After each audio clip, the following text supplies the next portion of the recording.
पाकिस्तान ने बांग्लादेश को बड़ी आसानी से दूसरे वनडे के अंदर हरा दिया है। इस मैच के ऊपर आगे चलकर मैं बात करता हूं, लेकिन आज के दिन इस मैच के ऊपर जो सबसे बड़ी ब्रेकिंग चल रही है, जो सबसे बड़ी कंट्रोवर्शियल विकेट है सलमान अली आगा की, उसके ऊपर बात करना बहुत ज्यादा इंपॉर्टेंट है। आपको याद होगा T20 वर्ल्ड कप स्टार्ट होने से पहले बांग्लादेश ने अपने मैचेस इंडिया के अंदर खेलने से इनकार कर दिए थे। तो उस वक्त पाकिस्तान एक वो वाहिद मुल्क था जो बांग्लादेश के साथ स्टैंड कर रहा था, बांग्लादेश के साथ खड़ा हुआ था, आईसीसी से बीसीसीआई से लड़ रहा था कि तुम क्यों मैचेस बांग्लादेश के शिफ्ट नहीं कर रहे हो न्यूट्रल वेन्यू पर।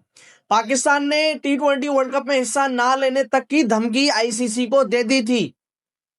इतना साथ दिया बांग्लादेश का, हालांकि बांग्लादेश ने हिस्ट्री में कभी भी पाकिस्तान का बुरे वक्त के अंदर साथ नहीं दिया। चाहे वो आप 2009 का टूर 2009-10 का टूर देख लो बांग्लादेश का, मतलब पहले कहते हम आएंगे, बाद में कह दिया कि हमें सिक्योरिटी कंसर्न्स हैं। बहुत ऐसे वाकयात हैं, फिर भी पाकिस्तान ने इनका साथ दिया। लेकिन आज जो एक कंट्रोवर्शियल आउट था सलमान अली आगा का, बेसिकली बहुत से लोग बोलेंगे कि इसमें हुआ क्या था। सबसे पहले मोहम्मद रिजवान मेहदी हसन मिराज को सामने की तरफ शॉट लगाते हैं, तो बॉल सीधा सलमान अली आगा के पास जाती है। अब सलमान अली आगा उसको रोक कर और उसको बॉल उठाने के लिए नीचे झुकते हैं मेहदी हसन को देने के लिए। मेहदी हसन इतने में क्या करते हैं, बॉल उनसे पहले झुककर उठाकर और विकेट में मार देते हैं। अगर देखा जाए तो ये क्लियरली आउट है।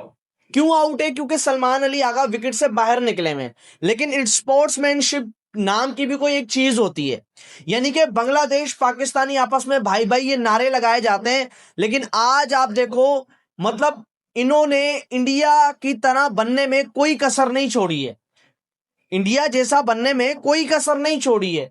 स्पोर्ट्समैनशिप ये थी कि आप अपने जो है ना अपील को विथड्रॉ करते, अपने अपील को मतलब कैंसिल करते कि यार ठीक है, सलमान अली आगा ने हमें बॉल देने के लिए एक गलती होती है कि यार चलो आगा को पता नहीं हमने आउट कर दिया, लेकिन आगा को पता है कि मैं विकेट के बाहर हूं, तब भी उसने बॉल उठाकर आपको देने की कोशिश की और उसने आपको आउट कर दिया। जो एक मेरे ख्याल से स्पोर्ट्समैनशिप की धज्जियां उड़ा दी हैं बांग्लादेश के मेहदी हसन मिराज, जो कि उनके सो कॉल्ड कैप्टन भी हैं। अगेन मैं बोलूंगा ये आउट है, ये क्लियरली आउट है। लेकिन बांग्लादेश का जितना पाकिस्तान ने साथ दिया ना, तो इस अपील को विथड्रॉ करना तो पाकिस्तान का हक था। पाकिस्तान के लिए इतना तो बांग्लादेश के खिलाड़ी कर सकते थे। आगे बढ़ते हैं। पाकिस्तान ने बड़ी आसानी के साथ बांग्लादेश को दूसरे वनडे के अंदर हरा दिया 100 से ज्यादा रनों से, जो कि आपको तीनों के तीनों वनडे मैचेस हराने चाहिए थे, लेकिन अनफॉर्चुनेटली आप पहला मैच हार कर बैठे हो, दूसरा आप जीत गए हो। अब तीसरा जो 15 को मैच होगा वो डिसाइडर होगा इस सीरीज का। सबसे पहले अगर मैं यहां पर पाकिस्तान की बैटिंग से शुरुआत करूं, तो पाकिस्तान के ओपनर साहिबजादा फरहान और माज सदाकत, इन्होंने आज एक बड़ा अच्छा स्टैंड लिया एज एन ओपनर। लेकिन अगेन पाकिस्तान की बैटिंग कोलैप्स करती है।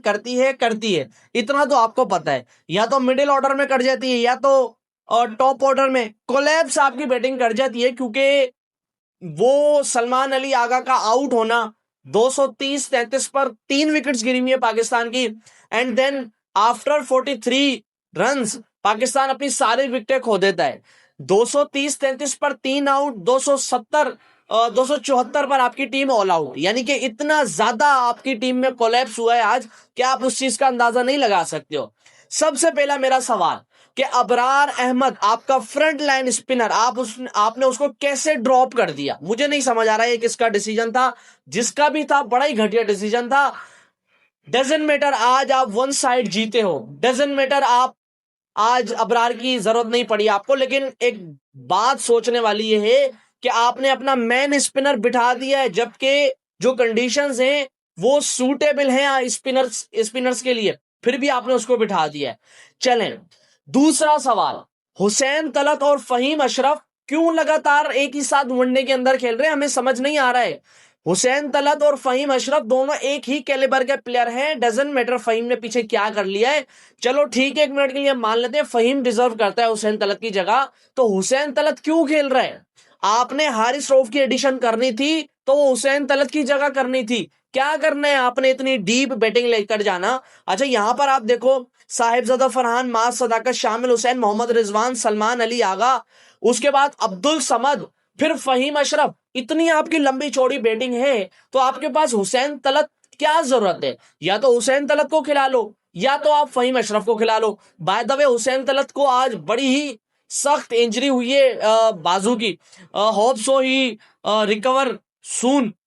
अच्छा, यहां से मां सदाकत 46 बॉल पर 75 कर जाते हैं। बड़ी कंट्रोल्ड इनिंग, बड़ी जबरदस्त इनिंग, और इन्होंने विकेट्स भी लिए तकरीबन। इन्होंने आज की बैटिंग में मतलब आज के मैच के अंदर एक तो 75 रन के ऊपर से 3 विकेट्स भी ली, जो कि बड़ी इंटरेस्टिंग थी। अब मुझे पता है हमारे जो पाकिस्तानी है वो चढ़ते सूरज को सलाम करते हैं। अब ये बोलेंगे कि हमारे सारे मसले हल हो गए, मां सदाकत हमें एक बड़ा अच्छा ओपनर मिल गया है, बॉलिंग भी कर लेता है। भाई साइम अयूब है अभी आपके पास, जो कि वनडे में बेहतर अभी कर रहा है। T20 में उसकी नहीं आ रही परफॉर्मेंस, लेकिन वनडे में वो कुछ ना कुछ कर कर जा रहा है। तो आपने ये चीज नहीं भूलनी, जब भी साइम अयूब आएगा तो वो मां सदाकत को ही रिप्लेस करेगा। जब भी फखर जमान आएगा वो साहिबजादा फरहान को रिप्लेस करेगा। जब भी बाबर आएगा वो शामिल हुसैन को रिप्लेस करेगा नंबर 3 पर। तो ये आपका टॉप ऑर्डर सेटल है। ये जस्ट आपको एक दिखाया जा रहा है कि यार फिलहाल वो नहीं है तो हमने इनको चांसेस दिए। तो चढ़ते सूरज को सलाम नहीं करना। मां सदाकत ने बड़ी जबरदस्त आज बैटिंग की, कंट्रोल्ड बैटिंग थी, हर शॉट में क्लास थी, जिधर की बॉल थी उधर शॉट था। ये बड़ी इंटरेस्टिंग चीज है, मतलब उल्टा सीधा शॉट मारने की कोशिश नहीं थी। वो रैम शॉट स्कूप लगाने के चक्कर में विकेट दे दी, वो अलग बात है। साहिबजादा फरहान 46 बॉल पर 31, मेरे ख्याल से ये बड़ी मतलब फंसकर खेल रहे थे, स्ट्राइक रोटेशन नहीं कर रहे थे, बहुत ज्यादा डॉट्स खेल गए, 2 चौके इनकी इनिंग में सिर्फ शामिल थे। अच्छा, it's not about boundaries, it's about strike rotation. आपने स्ट्राइक रोटेशन उस तरीके से नहीं की। मतलब मैंने देखा ना आज जब जब नाहिद राना आज या पिछले मैच में साहिबजादा को बॉल करने के लिए आ रहे थे तो साहिबजादा फंस रहे थे, साहिबजादा पेस पर स्ट्रगल कर रहे थे। तो मतलब ठीक है उनके स्टार्टिंग के मैचेस है वनडे के अंदर, लेकिन आज की जो इनिंग है, जो 31 रन की इनिंग है, अगर ये ठीक खेलते तो हम कहते कि यार ठीक है अच्छी इनिंग खेली है। लेकिन देखा जाए तो ये बड़ी स्ट्रगल इन्होंने की है पेस के अगेंस्ट, ये आज की इनिंग में हमने देखा। और outside as, top as per वो आउट भी हो गए थे। चले, शामिल हुसैन 22 बॉलों पर 6 किया। मतलब नहीं देख रहे थे कि उनका मैन बॉलर नाहिद राना 145-47 पर बॉल कर रहा है, आप संभल कर खेलो, आप बॉलर को रिस्पेक्ट दो। उसके बावजूद भी वो उल्टे सीधे शॉट मारने के चक्कर में आउट हो गए।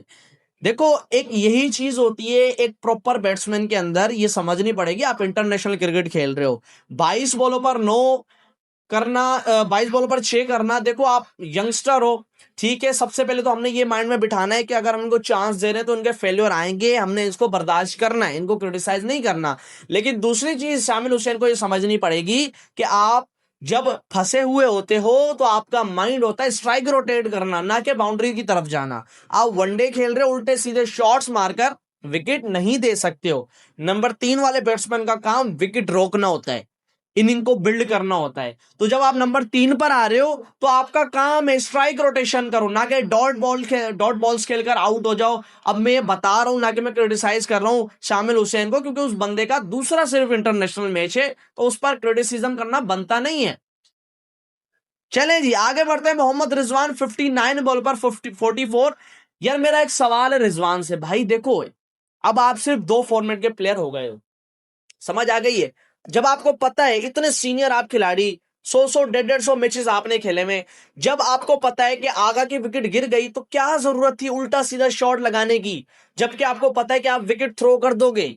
वो हम दूसरे प्लेयर्स देखते हैं जिनके बल्ले पर बॉल लगा और वो छक्के की तरफ जा रहा है, आपसे शॉट्स ही पूरे नहीं लगते हैं। 59 पर 44 किया, बड़ा ही कोई फंस रहा था रिजवान, लिटरली बिल्कुल फंस कर खेल रहा था। सलमान अली आगा 62 बॉल पर 64, मेरे ख्याल से सलमान बड़ी कंट्रोल्ड इनिंग खेल रहा था। पिछले मैच में वो फंस रहा था पेस पर, आज वो नहीं फंसा।